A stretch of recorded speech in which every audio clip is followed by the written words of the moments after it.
মা একদিন বলিতেছেন, তোমরা কি মনে করো, যদি ঠাকুর এই শরীরটা না রাখেন, তাহলেও যাদের ভার নিয়েছি তাদের একজনও বাকি থাকতে আমার ছুটি আছে?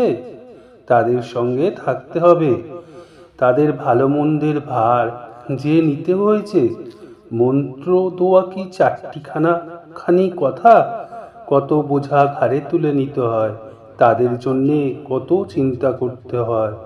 এই দেখো না, তোমার বাপ মারা গেলেন, আমারও মনটা খারাপ হলো। মনে হলো ছেলেটাকে ঠাকুর কি আবার এক পরীক্ষায় ফেললেন?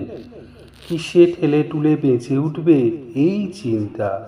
সেই জন্যই তো এত কথা বললুম। তোমরা কি সব বুঝতে পারো? যদি তোমরা সব বুঝতে পারতে, আমার চিন্তার ভার অনেক কমে যেত। ঠাকুর নানানভাবে নানাজনকে খেলাচ্ছেন, টাল সামলাতে হয় আমাকে। যাদের নিজের বলে নিয়েছি তাদের তো আর ফেলতে পারিনি।